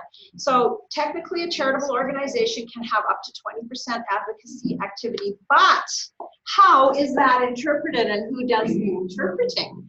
And because I used to be on the board of the Spokane Lake Stewardship Society as well, I can say that I wrote that letter. That's the funny, like, you know, closing the circle here is I wrote that letter, and it was so freaking polite.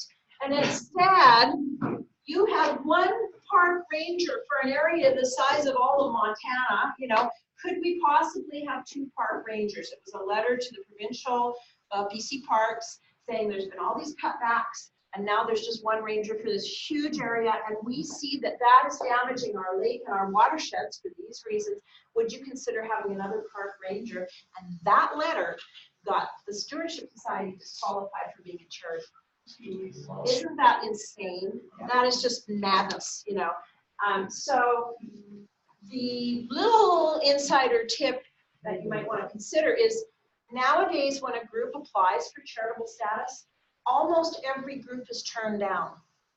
And then if you appeal, they say, aha, you have the moxie, you have the jam, you have to do all this extra work. We'll take another year to think about it. We might give you charitable status. So if anyone has charitable status, do not ever give it up. If I could just Yeah. share, we were Share. actually turned down twice. Twice? The first time with an 11-page rejection letter, the second time with a 9-page rejection letter. And once all concerns were addressed, we were approved. Wow. So third Three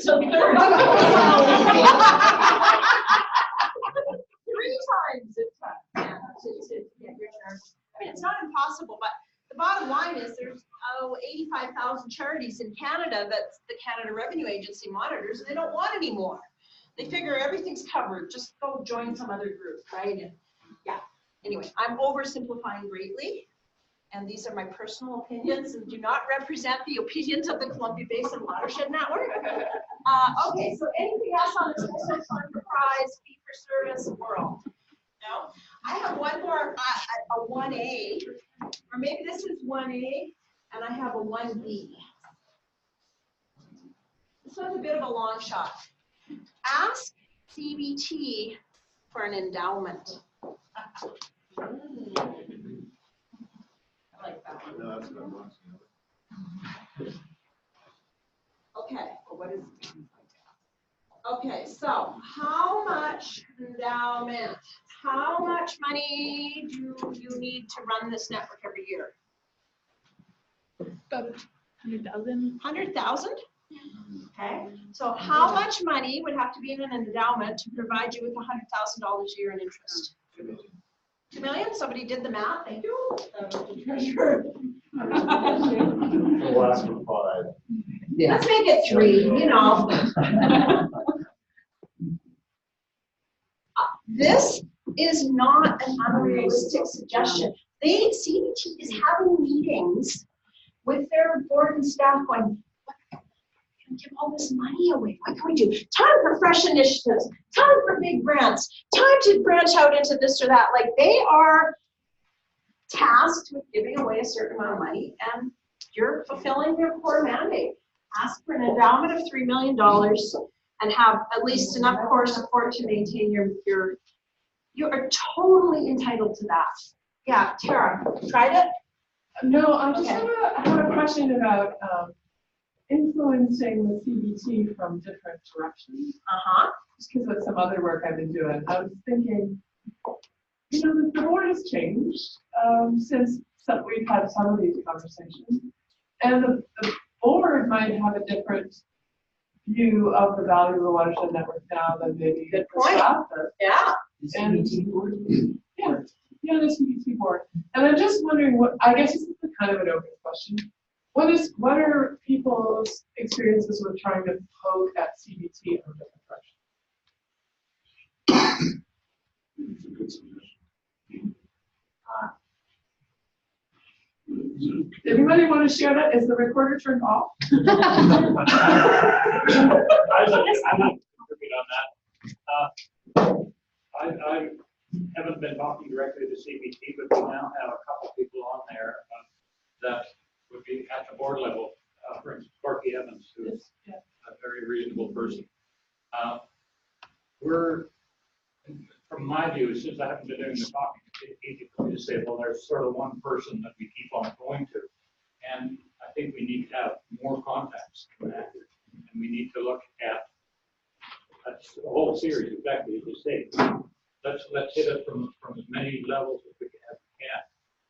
And the same, let me just finish the thought that I had on that. The other day, we had a meeting in the CUS for the Fish and Wildlife Compensation Program. And the Fish and Wildlife Compensation Program was a great funder, but there were only 20 people showed up to help them design a new strategic plan. And I don't know what it was like in Caslo. And I was busy, and this is what happens. Everybody gets busy, and they don't make it to these things. But this is crucial because here's your input at that level. And it's free for just attending, presenting your ideas. You can get it built into the strategic plan. So instead of, like Lorna says, chasing what their latest flavor of the month is we set that flavor. It's an opportunity to do that. We discussed with them when they were in Fernie that they could have worked with some of the agencies to help get the word out a little further, leverage the other agencies, which they didn't do such a great job in our area. So only 3 miles. That's that. We have the opportunity there.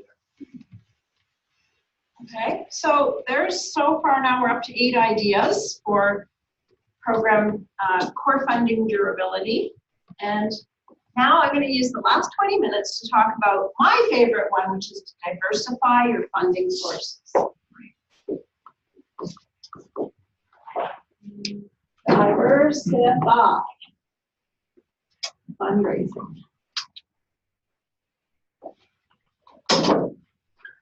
Check your number. I'm out 9. Shoot, too many scientists in the room.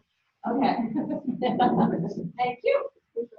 Number 9, diversify your fundraising. Move over here because I keep standing in front of the whiteboard. Okay. So we're back to my topic and my personal passion, which is the idea of raising money from people, from individuals, from that first big bar in that chart that I showed you earlier this morning. The concept here is that to raise money, you must cultivate a feeling of community ownership and engagement. And to do that, you need to shine your light and get your message out there to communicate and help the community understand that you need money to do your vital work.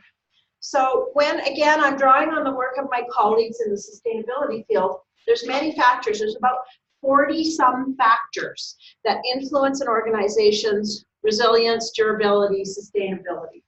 And the key ones that apply to the discussion today about fundraising are this: diverse sources of funding, significant in-kind resources, and that includes the amazing volunteer contribution that is made in all of the work of your organizations and in this network. In-kind is another form of fundraising.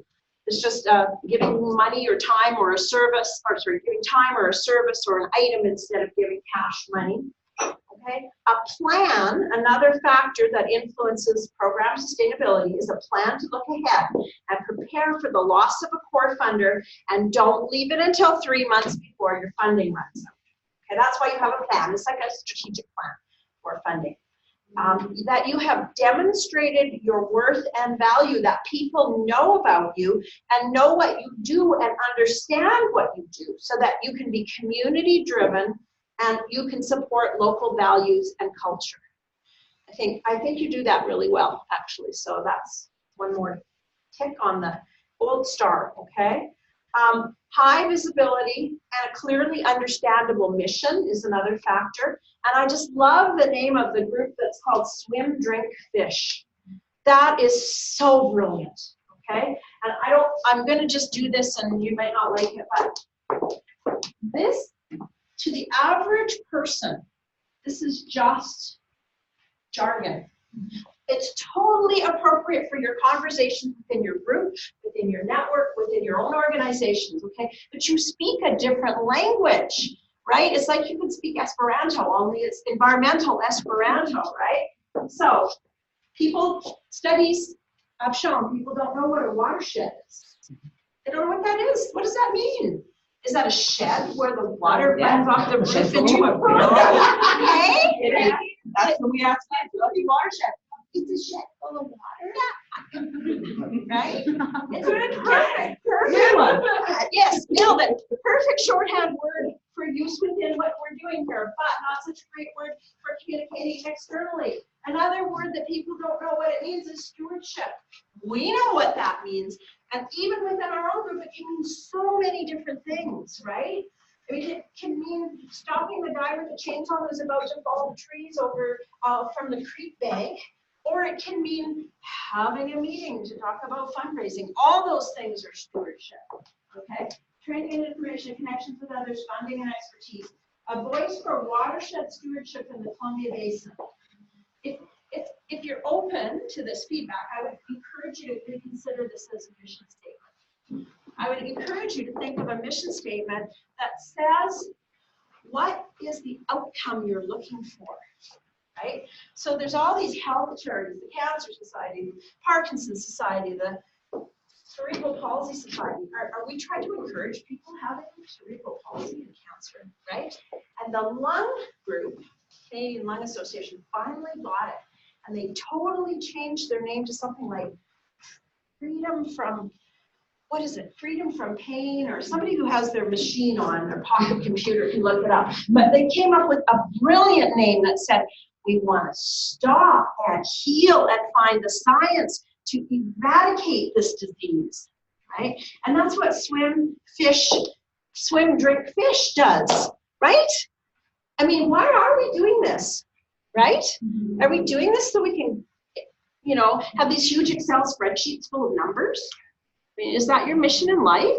Or is it so that your grandchildren can still drink the water and swim in it and fish in it and live from it, and there'll actually be some water for them to do that in, right? So that whole concept in terms of an organization that's communicating with its broader community and having a community mandate, they have to get it right away, what you do. They have to, it has to be a complete instant grasp. In the States, they have very successful campaigns for workplace giving. And they'll hand out a list of about 500 charities and say, pick the one you want your workplace gift, you know, United Way type of campaigns. Pick the group you want your gift to go to, or it'll just go into a general pool. And they had this huge list of organizations, all these names. You know what the #1 group was that people picked? It was called Rails to Trails USA. Why? Because people understood what it was they did. They took old railway lines and turned them into hiking trails or recreational trails for outdoor use, right? So it's really, really important. You know, the network, maybe because you're a network of other groups, you're kind of safe with your name. But for the groups on the ground, we really want to think about that. Really, really, really want to think about that. And I know you have lots of years invested in your branding of your organization, and so obviously that's not just a flippant thing that you consider, but really successful groups. I used to work for the Sierra Legal Defense Fund. What does that mean? The Sierras are a mountain chain in California, right? And this was a Canadian organization, and they changed their name to Eco Justice Canada, right? Why do we exist? What's the change we want to see? Justice for the environment, using the law to protect the environment. So think about it. Just throwing that out there. It's one of the factors that affect your program sustainability and your fundraising. Okay, so now we've got our heads screwed on straight, and we are going to break the nonprofit starvation cycle, and we're going to speak truth to power with our funders, and we're going to diversify our fundraising. And now we come back full circle to that piece about the fear of fundraising when we're talking to individuals. So I have a piece of really good news for you today.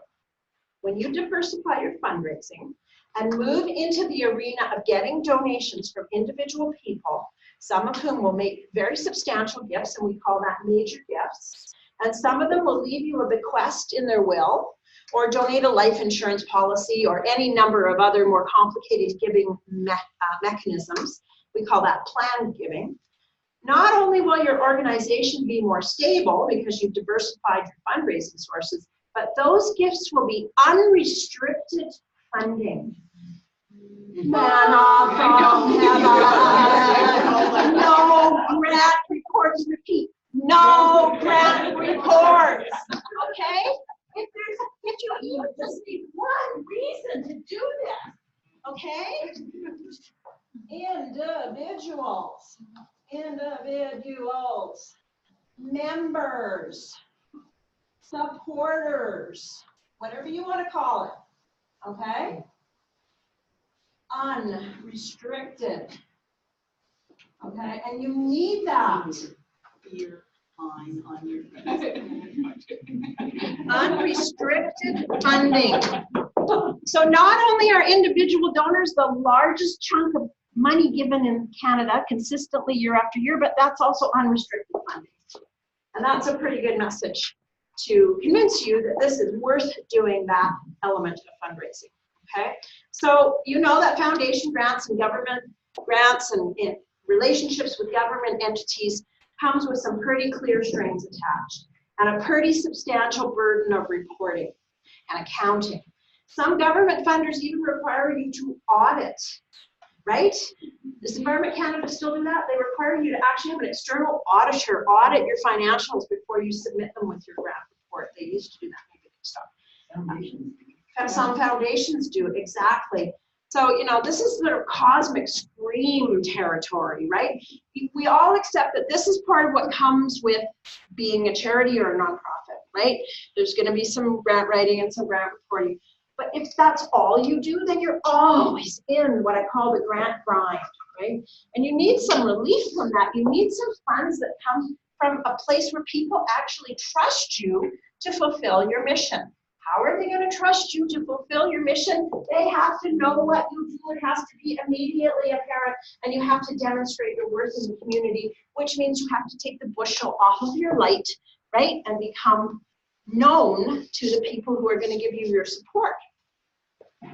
So unrestricted funding comes from things like having events, membership fees, individual donations, major gifts, planned giving, and they have that fund, those funds have very few limitations, okay? These people trust you to use their money where it will best serve your mission. And we're always saying sustainable funding is the holy grail, but it's actually unrestricted funding that's the holy grail, right? So we're back to this idea of how do we raise money from individuals? Well, we're all afraid of, having a conversation and being rejected because, we might offend the person. And one of the things that I like to do is think, what's the scariest, one of the scariest things that's ever happened to me? So here's one of the scariest. I was in the Carmanah Valley. You notice somewhere, there's my Carmanah Strategies is the name of my company, which I'm trying to retire from. Anyway, Carmanah Valley, very important for me, old growth rainforest on Vancouver Island. And we were there with Western Canada Wilderness Committee, and they had platforms up in the top of the old growth spruce, like 300-400 feet up in these old spruce. And they had climbing gear, and you got shivvied up there on a set of pulleys and ropes and clipped into a harness. People who climb, you can correct my terminology. Anyway, so I got hauled up to the top of this gigantic tree, and I'm on the platform, and I look around, and they're doing research up there on marbled murrelets and all of the really rare and endangered species that live in the canopy of an old growth temperate rainforest. And that's all great, and the people I was with all got hauled up there, and it was time, we were done, and it was time to go down. So I don't know if you haven't climbed, it also involves getting down from this incredible, and going up, you're just like, wow, look, the trees, and this is so cool. And then you go, oh. So I had that moment, but I thought, so you have to lean back and let the tackle, whatever you call it, the ropes and all of these devices that stop the rope, right, hold you, and then you sort of rappel down the tree. So I'm doing pretty great, and I'm pretty proud of myself, and I'm about 30 feet down of my 300-foot drop, and I had long hair at the time, and all of a sudden it just went right into the pulley, and would have literally ripped off part of my scalp. And this man named Kevin Jordan, who was the person from Western Canada Wilderness Committee, who was the main researcher, he was, guiding my descent. And he stopped that rope with his hand, and it burned him right to his bone of his hand. And it still just makes the hair on the back of my neck. When I think about, I'm going to phone Richard Johnson and ask him for some money, I just compare it to that experience, and nothing scares me anymore, right? Like, how hard is it to ask somebody who cares about the same values, the same things you care about, to ask them to support a cause they already believe in, compared to a really scary experience? So you can kind of psych yourself out, right? You can take away, you can depower that fear by thinking about something more scary. This is a classic psychological technique, by the way. This, you can use this in all facets of your life, like going to the dentist. How'd you get down, Lorna? How did I get down? He stopped the rope. He pulled me back up. My hair came out, like literally I felt this much tug. That's how quickly he saw it happening, right? He's watching me. He's doing the other end of the rope that, you know, and all of a sudden I just went, ah! And he grabbed it, and it was like I was descending on my weight, you know. He stopped because there's this, what's the thing called that pinches the rope? Pressing. Or a belay device.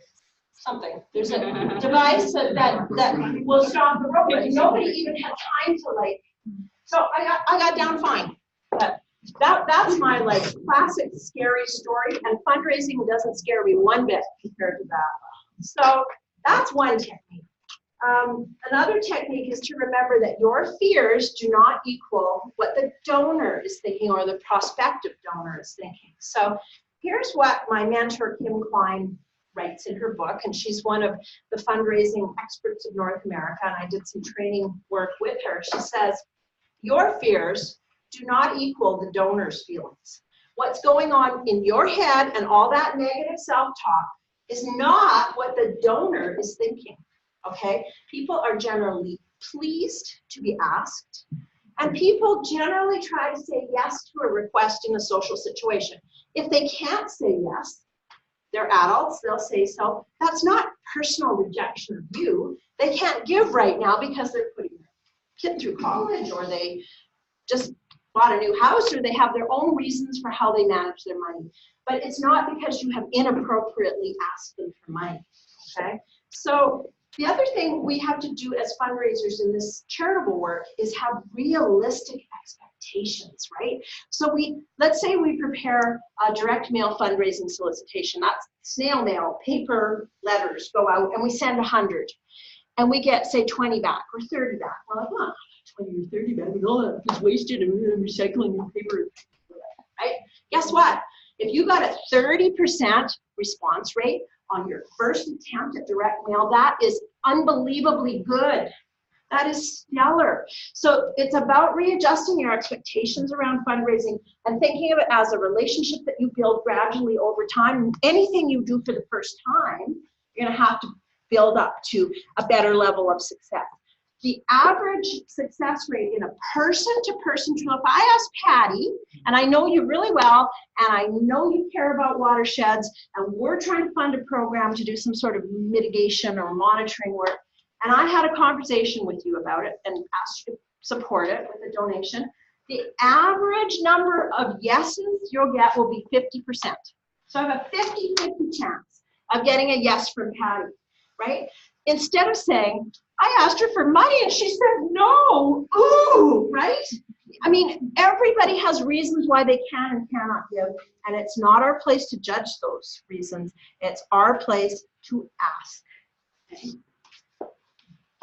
Also remember that it's a fair exchange. It's that scales of justice evenly balanced, right? So our work, their money, it's a fair exchange. Therefore, you're not begging, you don't have your tin cup out. All of those expressions are things we need to let go of because they're simply not accurate. Do you want me to stop right at noon? Oh, yeah, well, we're on track. I mean, we could go on for hours. Yeah. I'm on page 13 of 20. This took longer, so that was super worthwhile. So Yeah, we got another 15 minutes. okay, yeah, I won't go too much longer. We just have some really important things to share. So, all right. So really, what's stopping us here is our fear of rejection and reasonable expectations, the fair exchange, the voluntary exchange, the idea that everybody has money. So this goes back to that thing about not judging other people, right? And there's a book that came out years ago and it was called The Millionaire Next Door, right? And it could be even called The Billionaire Next Door these days, but we have no clue who has money or how much they have or how they might choose to spend it, unless they're the rare few people who get their name in the program of the Philharmonic with the major donor list, right? But the average person, we are not allowed to judge what they are going to choose to give their money to. Because when you choose to not ask for support for the work you do, you have actually denied those people the opportunity to support something they care about, right? It's really, it's a little bit counterintuitive at first, but when you think about it, what you're doing is you're offering people the opportunity to support something they care about, and what they care about is swim, drink, fish, right? They care about, is there going to be clean water by the time my grandchildren grow up? You are doing that work. You are literally doing the work of the angels for these people. You have every right to be asking for their support because you're giving them the chance to be part of something that they already want to see happen in the world. So let me tell you a story about judging people. And I'll tell one that's from a book, and then I'll tell one that I did myself. One first story is about an elderly working class woman who lived in Mississippi. And if you met this lady, her name was Osceola, you would not have thought of her as a donor. You would have, in fact, wondered, you know, she was fairly poor and wondered how she might have supported herself. And in this, there is a huge lesson about judging people.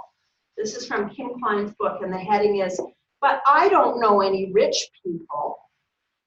Osceola McCarty spent a lifetime washing and ironing other people's clothes. She was, by any definition, a poor person living in a disadvantaged neighborhood. When she was 87 years old, she had saved enough money to give $150,000 US to the University of Southern Mississippi to establish a scholarship fund for African American students. So remember, if you think that by asking for money, we're only asking rich people, we don't have the right to make that judgment. Yeah. I'm just wondering if it's true that the majority of givers in society are less money. People give more often than have Right. less. It fluctuates. So earlier I was referring to that every 2 years, Statistics Canada and the Canada Revenue Agency do a combined study. It's called the Canadian Study of Giving, Volunteering. There's another word to that, and I can send you a link if you would send me an email. And it fluctuates. So they used to say Newfoundland is the most generous province, and then it was Nunavut is the most generous province. And often they would say that the lower income people were the most generous givers. I think that's a little bit of an oversimplification because one trend we are seeing is that, and this is not a good trend necessarily, but that it's fewer gifts from fewer people but of larger amounts, which generally, unless they're Osceola McCarty, right, generally means people who have more money have more to give away, but not necessarily. It's actually, the answer to that is it's complicated. And the real lesson for us to take away is it's about relationship, right? So that's where we start to sense whether that person is candidential as a donor. And if we don't reach out and do that relationship building, we'll never know that. Yeah. Yeah, I just want to add something quickly too about the relationship thing too, because you can expect people to say, well, do you donate or have you donated? Good one. And Thank you. And just putting, and you can say, well, I volunteer, but that's not enough. You actually have to write a check so that you're putting your money into a role. Thank you so much. I will pay you later for making that comment. When I do my full day fundraising course, I actually have a chart I put up and it says the difference between time and money. And there are two different things, right? And so many board members in particular, I donate my time, I shouldn't have to donate my money. Well, does the organization only need time to function or does it need time and money? So thank you, that's really important. And being a good role model. The other thing is, you don't have to tell them how much. No. So on lots of boards that I sit on, we have a 100% board giving rule, okay? And it might only be $5. If we have someone who's from a situation where they don't currently have a high income, it could be 5 cents. And there's a difference between not being a donor and being a donor. There's no more pennies. Otherwise, it used to be a penny, right? So, but if you can go and say, we have 100% giving from our board members, and they're all volunteers as well, puts you in a really strong position to have that conversation. So now a quick story about something stupid that I did. Okay, there's a lady in our community who lives in a leaky old trailer, and she shuffles around in town in worn out shoes and a patched old woolen cape, and she would hardly be considered the most likely prospect for a major gift campaign. So when we were raising the money to buy the Valhalla Mile property, we had to raise $1.5 million in 10 months, and it was super intense. And there was a lot of pressure, and there was that same sort of thing where CBT would give us a chunk, but only if we raised this chunk, and we had to raise this chunk from the community. And in the end, we raised $250,000 from our own community in the Slocan Valley, right? Anyway, so this lady shuffles around town in her old cape, and every Saturday, I would do my thank you notes and double register, like I would keep my own spreadsheet of gifts, and then it would also go to the treasurer of the foundation who would actually cash the checks and do the tax, tax receipts and all that. And and my husband's also on the board of this organization. So, there we are Saturday night plowing through that week's mail. This is like 10 years ago when mail was still much more used as a way to give postal mail. And opened this envelope, and there was a check for $2,000, which is a pretty nice gift, And I said to Wayne, we're working on this together. We're both signing the cards. And I said, I don't know who this is. Who is this? And he described her to me as I just described her to you. She lived in a leaky old trailer. She was poorly dressed. Her hair kind of matted, and like kind of an unfortunate person if you were just judging her from her external appearance. So here's what the letter said that she included with her gift. She donated $2,000 for the Valhalla Mile land acquisition, and her note said, my kids wanted me to only give you $200, but I'm going to give you $2,000. And I'm not listening to my kids, and I will tell you why. Because when I was in high school, we did a canoe trip along that lakeshore, and camping on that beach was a real highlight, and I have always remembered that. Huh? Right? What right did I have to judge that person's ability to give when that was probably her dream come true, that she could think for the rest of her life that that mile of lakeshore on Slocan Lake was going to once we finished the acquisition, it would become part of Valhalla Provincial Park. There would not be big houses on the waterfront. There would not be condos there. There would not be people ripping around on jet skis. It was going to be the way it was when she was a teenager and went on a camping trip in high school. Right? Yeah, so we really have to kind of be humble and realize that it's the cause that motivates people. And anyway, I love the part about her going against her kids' wishes. Okay, so we know that this diversification piece gives you unrestricted funding, and we know that that's where the majority of the money donated is. So I think that's definitely a piece of the puzzle. How that fits for your network is something you're going to have to work through. And I'm going to flip through the rest of all my examples here. One thing I wanted to talk about real quick is compassion fatigue. We hear a lot about compassion fatigue. Okay, there was just an earthquake in Haiti, and there was just a tsunami, and there was a famine in Africa, and nobody's going to give because there's a CT scanner campaign at the hospital foundation, and people feel like there's this compassion fatigue, and how dare we ask because nobody's going to give anyway. Look what happened when Notre Dame Cathedral burned. When people really, okay, there's issues with that, but look at the response. Well, I know that. Look at the response, though. Look what happens when people genuinely feel a need. So what's the difference between Notre Dame Cathedral burning and this? Right? Urgency. Where's the sense of urgency around the work that you guys are doing? Like, you're protecting literally the veins of Mother Earth that sustains our life, like our first speaker this morning, right, from the Tanana said. Like, this is not some nice little scientific exercise that you guys are doing in the dark. You're literally saving water so our grandchildren can survive on this planet. And that sort of messaging needs to start coming out, especially in the boots on the ground groups that are working in communities. So, one more thing, the pie. Cutting up the pie into various pieces. And, well, there's only so much pie, and we want our slice of the pie. So here's what I'm going to invite you to think about today. There is no pie There is a limitless, replicating abundance of pies that replicate themselves as we need them. And we do not have to compete with each other for our little crumbs and our little slice of the pie, right? Right? Or start our own social enterprise bakery to make pies. There is plenty of money in the world. People pay $40 million to buy a Van Gogh painting.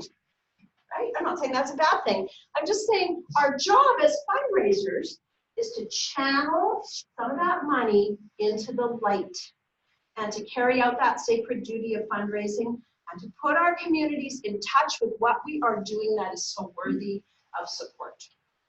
Leave it there.